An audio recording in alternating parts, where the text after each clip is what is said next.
Hola a todos, mi nombre es Andrés Muente y esto es La Palabra en su lugar, un podcast en el que se busca cuestionar el rol de la palabra en un mundo de imágenes. El tema de hoy es el sujeto y la palabra en el mundo contemporáneo y estamos con la doctora Rosemary Rizopatrón. Ella es profesora principal del Departamento Académico de Humanidades de la Pontificia Universidad Católica del Perú. Es doctora en Filosofía por la Universidad Católica de Lovaina, en Bélgica. Y es autora, entre otros libros, de El exilio del sujeto, mitos modernos y posmodernos, y de La agonía de la razón, reflexiones desde la fenomenología práctica, y de numerosos trabajos sobre fenomenología y filosofía contemporánea. Bienvenida, doctora Rizopatrón. Muchísimas gracias. Eh, Doctora Rizopatrón, en uno de sus libros usted menciona, a partir de las herramientas de la fenomenología de Husserl, que es su especialidad, que el mundo moderno ha creado filósofos y científicos que de una manera u otra han desacralizado el mundo, lo han convertido en una serie de mecanismos cuantificables, ¿no? Sin embargo, usted también cree que el posmodernismo se equivocó. En uno de sus videos usted dice que tiró, digamos, el agua de la tina con el bebé dentro, ¿no? Entonces yo le pregunto a qué se refiere con ello. Ok, en realidad yo me estoy refiriendo a la ciencia moderna. La ciencia moderna ha sacralizado la objetividad versus la subjetividad. Y esto ha ocurrido desde, en realidad, Galileo, desde Descartes, Locke, en el racionalismo, en el empirismo, en que se considera de que el mundo físico está escrito en lenguaje matemático, el mundo físico matemáticamente construido por Dios con un lenguaje matemático, ¿no es cierto?, es objetivo. En cambio, todo lo relativo a las sensaciones, a los instintos, digamos a la corporalidad humana, a los sentimientos, etcétera, etcétera, es del lado subjetivo relativo. Entonces todo lo subjetivo es eliminado, ¿no es cierto?, del campo de lo objetivo y de lo verdadero, del ser, ¿ya?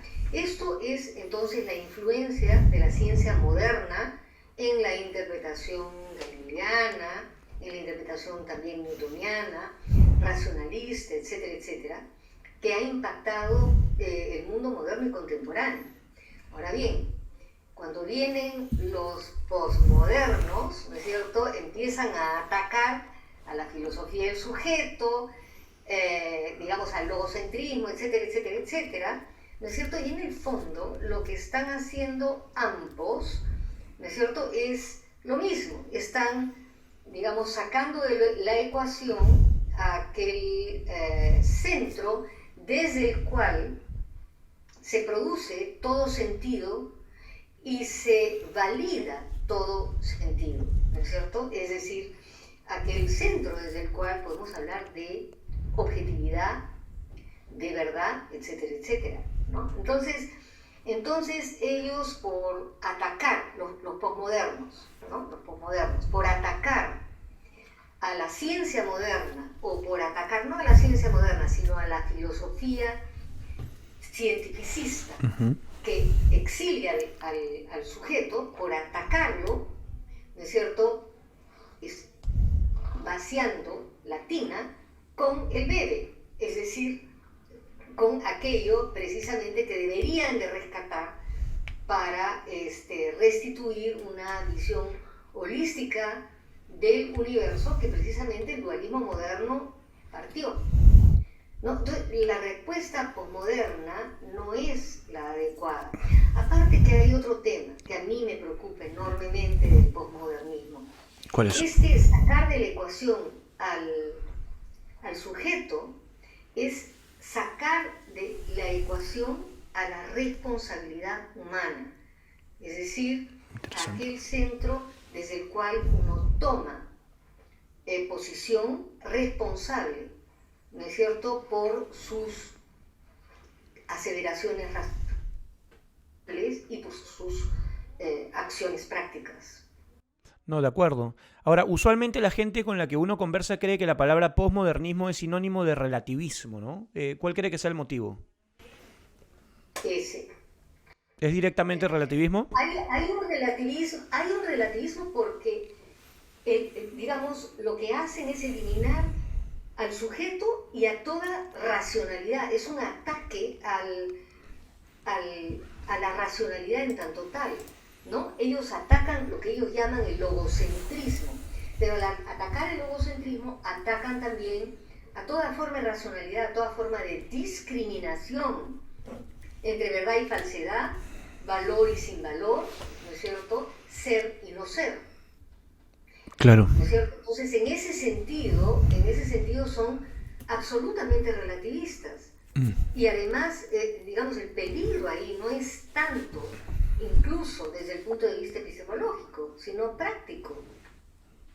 Claro, y está ligado al tema de la responsabilidad. Ahora, ahí hay como una doble paradoja, ¿no? Por el lado de los modernos está esta noción de abrazar la objetividad absoluta, pero esa objetividad que proviene de la ciencia se construye a partir de la subjetividad humana, de la experiencia del científico en la vida real. Entonces... Así es, hay un ir y venir que está en la historia, está en el tiempo, que tiene una contingencia y hay un corregir permanente y un validar y corregir permanente intersubjetivamente en comunidades científicas, en comunidades culturales, digamos, lo que vamos construyendo como cultura, como ciencia, etc. No, y la otra paradoja es la del posmodernismo, ¿no? Que digamos que epistemológicamente al menos podría decir, ok, no existe ninguna verdad, pero se presume verdad a sí misma. O sea, todo lo que dice el posmoderno lo está asumiendo como desde una posición de verdad. Exactamente. Es un argumento performativo que se autodestruye. Exactamente. Pero esto mismo, digamos, ya Platón lo dijo en el Teetetos, cuando él se refiere a Protágoras. Platón usa ese argumento, ¿no es cierto? Ese argumento que es autocontradictorio, es decir, no podrían pronunciar absolutamente nada, que era el tema de la relatividad. Uh-huh. Es súper interesante y ahora estoy anotando esto de Protágoras para revisarlo. Ahora, ¿cuál cree usted que es la alternativa entre esta noción posmoderna y esta noción? O sea, ¿cuál es la alternativa para conservar al bebé dentro? Bueno, para mí, sí. O sea, para mí lo más coherente es Husserl. Ok. Y el a priori universal de la correlación. Es en este ir y venir pasivo y activo de los seres humanos con su entorno y entre ellos, y además corrigiéndose mutuamente, como dice Husserl en Comercio Mutuo, ¿no?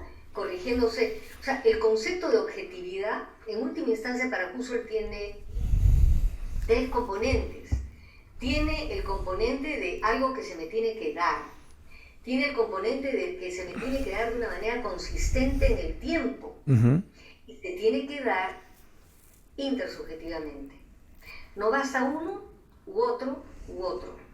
Ahora, este trabajo, estas evidencias, sin embargo, son evidencias que permiten construir, digamos, narraciones, digamos, que permiten a los seres humanos tener una visión del mundo, científica, etc., pero con la aclaración de que estas evidencias pueden eventualmente corregirse. Es decir, que contienen elementos inadecuados. Esto que dice Husserl, no solo él lo dice. Uh-huh. Yo he visto cosas muy parecidas en Popper, y bueno, hay un montón de otros filósofos, ¿no? O sea, Wittgenstein también tiene cosas muy, muy interesantes en ese sentido. Usted en la introducción de La agonía de la razón menciona que Nietzsche consiguió hacer una crítica mordaz a la moral ilustrada, ¿no? Que proviene de la modernidad.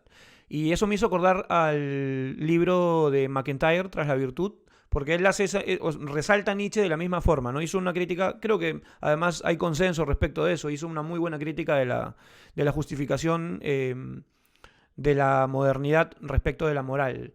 ¿no? Sin embargo, él quiere recuperar a Aristóteles, ¿no? La noción de virtud para establecer una forma de comunitarismo. ¿Y por qué? Yo le preguntaría, él se pregunta por qué Aristóteles y no Nietzsche, ¿no? Y finalmente va a argumentar. Yo le pregunto a usted, ¿por qué Husserl y no Aristóteles o son complementarios? Yo creo que son complementarios. Uh-huh. Husserl debe muchísimo a Aristóteles. De acuerdo. Pocos conocen o reconocen ese tema. Yo cuando he, por ejemplo, visto cosas incluso de Martha Nussbaum, ¿no? En que ella también acude muchísimo a Aristóteles, en ningún momento ve cómo, digamos, podría ella también para sus propios argumentos sacar cualquier cantidad de cosas del propio Husserl, de la ética de Husserl, que ya además está al alcance, por lo menos en castellano ya está al alcance la ética tardía, la ética genética, ¿no? Hay varias cosas ya traducidas, ¿no? Respecto de Nietzsche, Uh-huh. cuando yo hacía mi tesis doctoral, yo al mismo tiempo estaba leyendo Nietzsche para no enloquecer, ¿ok? Era lo que yo me decía, me gustaba sentir ese contraste. Uh-huh. Pero finalmente yo creo que falta hacer un trabajo en el futuro, ¿no? En que compare a Nietzsche con Husserl. Hay algo interesante en Nietzsche y es la raigambre, en última instancia instintiva, por la unidad de la vida, Uh-huh. ¿okay? Entre el ámbito racional, incluso el ámbito racional que coloca valores, que coloca normas, orientado, por ejemplo, a virtud, ¿no? Normas que rigen la acción, ¿no? Y, digamos, estos procesos primarios de la vida. Hay una continuidad y eso fue el punto que Nietzsche vio, muy importante. Lo que hay en la modernidad, hay un hiato entre el ámbito sensible, subjetivo, relativo, Uh-huh. ¿no? Instintivo, además toda esa provincia la colocan del lado del hogar, de la mujer, etcétera, etcétera, y el ámbito objetivo, racional, ¿no es cierto?, totalmente separado. Entonces la moral, la ciencia, la racionalidad moderna, Nietzsche tiene razón. Hay una...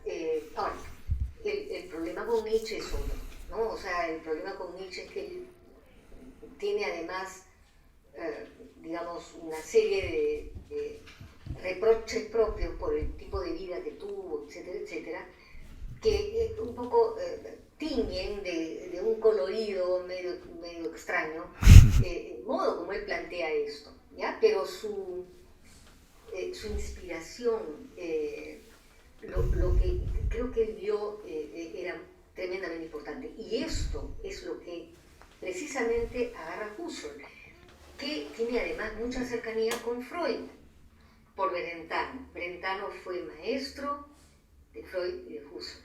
Entonces Husserl también desarrolla en el tema de la pasividad todo esto del inconsciente, los instintos, y hay instintos que tienden a la racionalidad, ¿no? Ahora, hay otro filósofo, Leibniz, moderno, que sale de los esquemas, que critica Nietzsche, porque Leibniz sí ve un continuum, ¿no? Uh-huh. Desde lo más primitivo hasta lo más elevado, ¿ya? Una concepción teleológica que tiene también bastante influencia en Husserl. Pero estas cosas habría que compararlas, ¿no?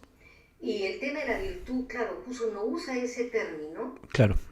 pero es central, ¿no?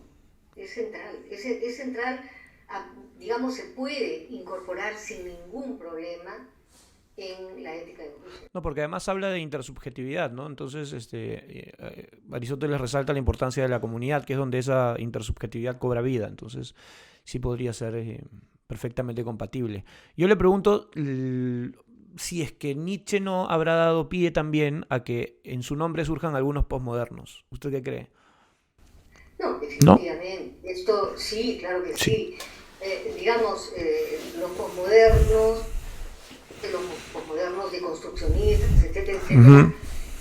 Pretenden beber de Nietzsche saltando incluso por encima de Heidegger. Este es el caso de Derrida, Mm. ¿no? O sea, Derrida critica a Heidegger la interpretación heideggeriana de Nietzsche. Heidegger, pues, empieza a leer a Nietzsche desde que se comienza a publicar, desde que la hermana de Nietzsche empieza a publicar Ujú. la obra, la Grosse Octava-Ausgabe, ¿no? Heidegger empieza a leer eso. Pero, claro, Heidegger lo que hace es, digamos, interpreta a Nietzsche, claro, coge cosas de Nietzsche, pero lo interpreta como la forma más extrema, ¿no es cierto?, de la metafísica occidental, etcétera, etcétera, donde ya el tema de la representación de la racionalidad queda fuera, pero el tema de la voluntad, digamos que son los dos ejes, ¿no?, de la filosofía moderna, voluntad y representación. La voluntad ocupa ya el lugar central, ¿no? Entonces, Heidegger critica y Derrida, posmoderno y varios otros rescatan a ese Nietzsche que no representa, pues, la metafísica de la presencia, ¿no?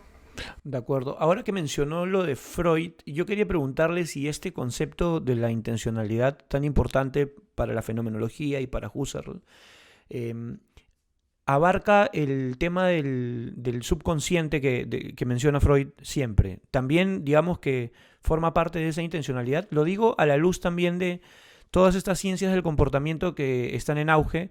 Incluso hay un psicólogo que ganó el premio Nobel de Economía, que es Daniel Kahneman, y habla sobre la economía del comportamiento. Entonces, él lo que suele decir es que el ser humano no es tan racional como cree. Somos, digamos, muchas veces irracionales. Decimos una cosa o queremos hacer cierta cosa, pero terminamos haciendo otra por los estímulos que están a nuestro alrededor. Entonces, ¿se podría hablar de intencionalidad en ese marco? Sí, ¿Sí? absolutamente, absolutamente. La palabra inconsciente, dicho sea de paso, la usa también Husserl, aparece en una serie de Ujú. manuscritos. Está incluso en la crisis, ¿no? En la última parte de la crisis, en la parte de a la fenomenología trascendental a través de la psicología, también está ahí, ¿ya? Ujú. Él rechaza una interpretación, por decir, naturalista, positivista, Ujú. del inconsciente y determinista, si quiere. Pero esa palabra está, y la intencionalidad, hay una intención, para Husserl, todo lo que es el terreno no propiamente consciente, racional, sino el terreno más bien de la sensibilidad, que él lo llama el subsuelo anímico. Ujú. Esa palabra usa Husserl, el subsuelo anímico de la vida activa, espontánea, del espíritu, Ujú. que constituye consciente, racional. Ese subsuelo anímico, digamos, que es pasivo, justamente tiene, para Husserl ya él comienza a interpretarlo así con claridad, hay un correr temporal ahí y hay una suerte de intencionalidad pre-egológica, Ok. pre-egológica, preconsciente, pre-objetivante, es así como la llama, ¿okay? Porque es preconsciente, pre-racional, pero es intencionalidad porque es una suerte de, digamos, direccionalidad teleológica que está en nuestra constitución psicofísica desde que nacemos o antes, por medio de la cual la vida tiende, ¿no es cierto?, a despertar hacia la conciencia y a la racionalidad, Ujú. ¿ya? Entonces hay una tendencia hacia. Ahora, a este nivel, lo que hay es irracionalidad, es inconsciente. Hay además a este nivel pasividad secundaria. Todo lo que pasa por la conciencia se sedimenta, no se pierde. Ujú. Es la base de nuestro recuerdo. Pero todo lo sedimentado que antes fue racional y que estaba pensado, fundamentado, por decir, por ejemplo, si yo por una religión o me decido por un partido político, me decido por una ideología X con argumentos, me decidí, digamos, los argumentos se segmentaron en mí y forman una pasividad secundaria, es decir, un inconsciente secundario, ¿okay? desde el cual también hay motivaciones que a veces no nos percatamos que están allí y que vienen de allí. Motivaciones entonces inconscientes, las llama Husserl, o irracionales de nuestras tomas de posición racionales, tanto teóricas como prácticas. Entonces a veces actuamos creyendo de que por una razón que en ese momento tenemos en la mente, pero que en el fondo está motivado por esa pasividad secundaria, de una manera irracional. Entonces, motivaciones irracionales de la racionalidad, de las tomas de posición racionales. Entonces, en Husserl hay mucho trabajo sobre el tema del inconsciente. Y era lo que decía también Enrique, o Nietzsche, Freud, etcétera, que no somos dueños, o el propio Nietzsche, no somos dueños, era Schopenhauer, ahora que me acuerdo, Schopenhauer, no somos dueños de nuestra casa. O sea, hay cosas que nuestro consciente hace o cree saber o hacer que no controla. De acuerdo. Si no, los modernos hubiesen tenido razón, ¿no? Tendríamos esta racionalidad perfecta todo el tiempo. Ahora, igual siempre... Exacto. Ahora, siempre está la tentación de tirar al bebé de la tina con el agua, porque ahora mucha gente dice, ya la economía del comportamiento ha probado que somos completamente irracionales, que la racionalidad es un mito. Y se escriben libros de 400 páginas que yo, gracias a mi racionalidad, puedo leerlos y entenderlos. Entonces, al final es como, también hay una contradicción ahí, ¿no?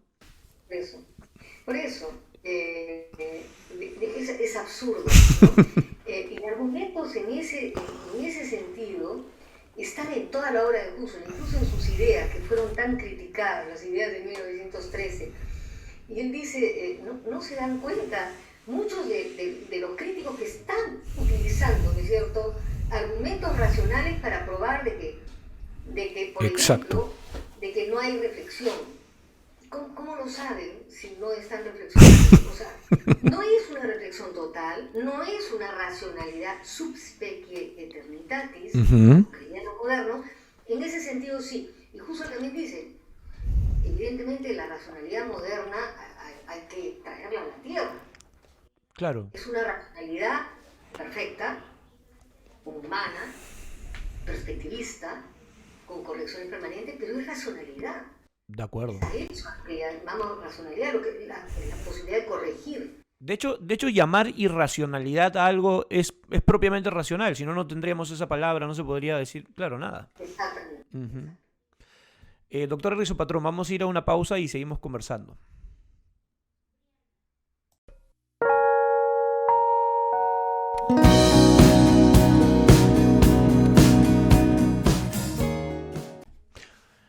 Continuamos con la palabra en su lugar. Yo soy Andrés Muente, estoy conversando con la doctora Rosemary Rizopatrón. El tema de hoy, el sujeto y la palabra en el mundo contemporáneo. Doctora Rizopatrón, hablando justamente sobre la palabra, vivimos ahora mismo en un mundo, digamos, plagado de imágenes, consumimos imágenes todo el tiempo y digamos que la filosofía se va volviendo un poco más trivial para mucha gente, la van viendo como algo que debe ser confinada al círculo de académicos. ¿Cuál cree usted que es el rol de la filosofía en este mundo de imágenes? Es tremendamente difícil el papel de la filosofía en este momento. Lo que uno observa es, a nivel mundial en general, es algo también que he leído y constatado hoy día en el periódico, leyendo a Martín Tanaka, es un alejamiento del mundo académico, del mundo social, del mundo político, ¿no? Es un alejamiento cada vez mayor, además debido a que las imágenes están reemplazando fundamentalmente a la lectura, están reemplazando a la lectura. Y la lectura, el lenguaje, el lenguaje escrito es el que desde la época de Platón y un poco antes, ¿no es cierto? Desde, esto lo cuenta Walter Ohm en The Orality to Literacy, permite el desarrollo precisamente de la racionalidad conceptual, digamos, los conceptos universales y todo esto, el desarrollo de la racionalidad que ha permitido, digamos, el avance de la ciencia, de la cultura occidental, se ha debido a la palabra y fundamentalmente también a la palabra escrita y también a la lectura, acompañado evidentemente con digamos, lenguaje oral, ¿no? Entonces, digamos, el enorme desarrollo tecnológico, digital, en estos, bueno, en realidad podríamos decir en estos últimos quizás 70 años, pero sobre todo en los últimos 25, 30 años, ¿ya? Lo que ha ocurrido en el planeta es una revolución bastante drástica que significa el paso de una era a la otra, tan radical como el paso de la época medieval a la época moderna, con la revolución científica, como el paso de la época moderna a la contemporánea, con la revolución industrial, con la revolución francesa en el campo político. Lo que se ha vivido es absolutamente dramático y la verdad es que no tenemos idea. Políticos, científicos, etcétera, etcétera, no saben, digamos, la capacidad de predecir, la predictibilidad, que un poco era la confianza del hombre moderno, se ha perdido, ¿ya? Ahora, digamos, hay un abanico de posibilidades absolutamente inmensa y cualquier cosa es posible. Hay mucho desconcierto, es muy complicado desde la filosofía. Hay otra cosa que afecta, que es los criterios estos que estaba mencionando antes, epistemológicos para establecer lo que es verdadero, lo que es falso, lo que es objetivo, lo que no, lo que es y lo que no es, ¿okay? Criterios tradicionales, yo lo vivo directamente porque enseño teoría del conocimiento, con la era digital comienzan a derrumbarse. Todo es posible a través de la imagen y a través de la digitalización, hasta hacer a una persona, con la imagen de una persona, ponerle con su, digamos, un discurso que no es el suyo. En este momento, en el mundo de hoy, a nivel global, el gran problema es el problema de lo conocido como fake news. Claro. Que incluso políticos en Estados Unidos lo llamaban verdades alternativas. Esto es algo gravísimo desde el punto de vista práctico, desde el punto de vista ético, desde el punto de vista de la supervivencia del ser humano sobre el planeta. Es así, lo veo como algo muy complicado. No, y además... Es un... Sí, total. Pero hay mucha fe en las imágenes, yo me doy cuenta. Las imágenes, sí. Hay fe en las imágenes porque la palabra está más conectada con la parte teórica y con la parte conceptual y con lo universal. Pero las imágenes lo que tienen es una conexión más inmediata con el centro límbico, con la parte emotiva, totalmente, con la parte más básica e instintiva que tiene que ver con la necesidad del ser humano de una seguridad, la necesidad de asegurar su supervivencia. Entonces, toda esa parte emotiva, digamos, esta enorme incertidumbre que nos trae el mundo de hoy, buscamos esa seguridad en la parte más primitiva nuestra. De acuerdo. Gracias a Dios que conecta más con animal, en muchos sentidos nos conectamos, creo, o tenemos la idea de conectarnos anímicamente, emotivamente con los otros, no solamente conceptualmente. O sea, digamos, todo pro tiene su contra, todo contra, digamos, es una cara de Jano, positivo y negativo. Esto me parece positivo, pero tiene que llegar un momento en que esto se concilie, no se divorcie la parte conceptual de la parte emotiva. Claro, y además, lo que quería preguntarles, ya aterrizando en el tema del debate público, si a usted le parece que en las redes sociales, que son medios en los que predomina la imagen, casi no hay lugar para una palabra, también predominan los eslóganes, ¿no? Que son, digamos, palabras muchas veces sacadas fuera de contexto, también ensambladas de manera tal que produzcan un efecto que justamente viaje directamente al centro límbico. Entonces, en esta maraña de eslóganes y de imágenes, ¿usted cree que hay lugar para el debate público? Es muy complicado, es muy complicado.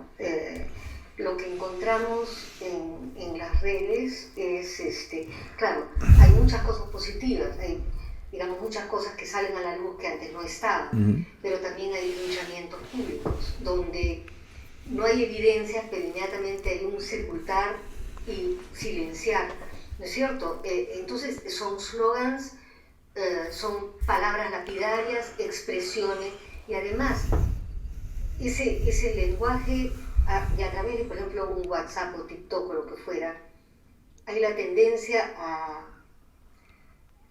a ser más agresivo. Sí, claro. Porque están diseñadas un poco para eso, ¿no? Está probado que esa es la forma en la que muchos usuarios se enganchan más tiempo y ellos ganan, digamos, dinero con la atención de los usuarios, porque es eso. Pero explotan este lado anímico muchas veces que tiene que ver con la agresividad, ¿no? Y el otro lado es el que, digamos, un poco... hay de los dos, pero el lado de la agresividad lamentablemente invade el espacio público, ¿no? Entonces, hay que seguir hablando del asunto, ¿no? Pero que nos escuchen, esa es la cosa. Muy complicado, sí. No, Yo creo que hay que regresar filosofía a los colegios. Esto fue quitado de los colegios por el régimen de Fujimori en la década de 90. Filosofía y lógica se quitó de los colegios. Hay que reingresarlo. Eso es fundamental. Y empezar con otros textos, con otras discusiones. Pero es necesario reintroducirlo y estos temas colocarlos sobre el tapete.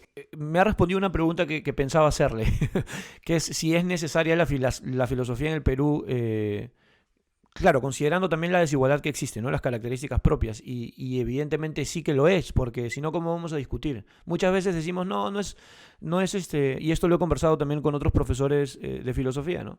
La filosofía no sirve para nada, es algo que debe estar, se discute en mesas de gente que cree que sabe mucho y 5 segundos más tarde estamos diciéndole al candidato que es un corrupto, y todas esas cosas que decimos forman parte de la ética, que de una u otra manera forma parte también de la filosofía. Entonces entramos en una suerte de contradicción, ¿no? Además hay otra cosa, la filosofía ayuda a formar un espíritu crítico, a Totalmente, discernir, de acuerdo. a discernir, es decir, a sopesar, digamos, problemas, a analizarlos, y no simplemente tomar esto, tomar lo otro. La formación que había, o sea, la década, hasta comienzo de la década del 90, era diferente. Había en los colegios lógica y filosofía. Y los chicos salían con herramientas que les permitían, o sea, los que han vivido en la década del 80, ¿no? Que nacieron en el 70, 80, todavía. Pero esta generación, claro, los pocos felices que encuentran la filosofía en la universidad, pero... Claro, y ahí podríamos también regresar un poco al tema de la racionalidad, ¿no? Porque si tenemos juicio crítico, por más que tengamos una parte de nosotros que sea irracional, que sea susceptible de ser engañada, igual vamos a saber cuándo estamos frente a propaganda, cuando una imagen está buscando prendernos el centro límbico para ejercer un voto, para cancelar a alguien, para, ¿no? Tienes herramientas incluso para autoexaminar, Por supuesto. ¿no? Entonces, yo creo que esa sería una función política del debate público importante, volver a introducir, digamos, un curso de filosofía y lógica en los colegios. Claro, digamos que es importantísimo para la formación del sujeto contemporáneo, ¿no? Porque yo también escucho muchos eslóganes ahora también vinculados a la poca importancia que se le atribuye a la filosofía y es ya no más palabras, ¿no? Vamos a la acción de frente. Pero esa acción tiene que ser reflexiva, ¿no? Un terremoto no es libre por ser una acción que nosotros tenemos que pensar lo que vamos a hacer, finalmente es necesario. Y toda acción tiene que tener una meta de valor y tiene que tener normas. Las acciones no pueden ser caóticas. Digamos, ahí es Exacto. el aspecto normativo de la vida práctica, ¿no? Claro, la libertad no proviene de una acción caótica, efectivamente no estoy de acuerdo con usted. Ahora, muchos hablan de una crisis de valores hoy en día. Dicen, o sea, no hablan tanto de filosofía, sino hablan un poco más de que a nosotros nos criaron con ciertos valores y ahora no. ¿Usted cree que existe tal situación? ¿Podría tratarse de una crisis en lugar de valores, de sentido? ¿Cómo ve usted el terreno? El valor es un sentido que tiene que ver con la esfera axiológica, con la esfera en última instancia emotiva de la vida humana, ¿ya? De la conciencia. O sea, la conciencia e incluso la racionalidad tiene una parte cognitiva, teórica, una parte que es valorativa, que está vinculada a nuestros sentimientos, y otra parte que es de la voluntad volitiva, que tiene que ver con la acción y con las normas de la acción, etcétera, etcétera, ¿no? De acuerdo. Entonces, bueno. Sí, no. Hace poco estaba leyendo un libro de Viktor Frankl que se llama El hombre en busca de sentido. Yo le preguntaba esto del sentido porque sé que a usted también es un tema que le interesa y claro, él decía que nosotros no le preguntábamos, no teníamos por qué preguntarle al mundo por el sentido, sino que es el mundo el que nos pregunta, ¿no? Entonces, ¿usted qué respuesta? Fuente de sentido. Exacto. Fuente de sentido y fuente de valoración y fuente de normación, de normatividad. Y más allá de la cuestión epistemológica, usted, y esta sería ya mi última pregunta, doctora Rizopatrón, ¿usted cree que la filosofía tiene un rol que cumplir en esta crisis de sentido? ¿Nos puede dar, digamos, nos puede ayudar a combatir eso más allá de la racionalidad y lo epistemológico, perdón? Sí estamos viviendo una crisis de valores, pero yo recuerdo también que en 1985 en la Universidad Católica nosotros sacamos varios profesores de varias especialidades un libro que se llamaba Crisis de Valores, ¿ya? Un libro de crisis de valores que fue editado además por el padre Kleiber, ¿ok? Entonces, claro, era la época ya de Sendero, ¿no? Entonces, digamos, yo supongo que toda época tiene su crisis de valores. Por supuesto. El asunto es si estas nuevas generaciones, milenios, etcétera, han tenido en algún momento, digamos, una formación en valores, de la cual se pueda hablar de crisis de valores, ¿no? Ahora, hay varios tipos de valores, hay escalas de valores, como decía Scheller. Mi colega Mariana Chu trabaja a Scheller, y la escala de valores es también importante, porque se trata de órdenes, ¿no es cierto?, órdenes valorativos, y hay los valores más bajos y hay los valores más elevados del espíritu, ¿no? Entonces, la mercancía, el dinero, es un valor, Ujú. ¿no es cierto? Entonces, hablar de valores, hay que hablar de escalas de valores. Entonces hay que ver qué tipo de valores se imparte en la educación hoy. Y yo por eso creo que hay que regresar a la filosofía y tener cursos de filosofía, lógica, ética en el colegio. De Que acuerdo. sea un cursito en secundaria. No, y a partir de eso último que ha dicho es justamente para poder tener un debate y poder, dentro de todo el pluralismo que significa el Perú, además por el tema intercultural, eh, trazar o ver la forma de trazar un camino juntos, ¿no? Porque de eso se trata también el debate público, no es la polarización que vemos hoy. No es la polarización y esta no es la salida, ¿no? Hay un descontento general y una división y una desconfianza. Sí. Doctora Rizopatrón, ha sido para mí un honor conversar con usted. De verdad le agradezco muchísimo. Gracias, Andrés. Muchísimas gracias por estar aquí. Esto fue La Palabra en su lugar, el episodio de hoy con la doctora Rosmeli Rizopatrón y el tema El sujeto y la palabra en el mundo contemporáneo. Yo soy Andrés Muente, me despido. Muchísimas gracias.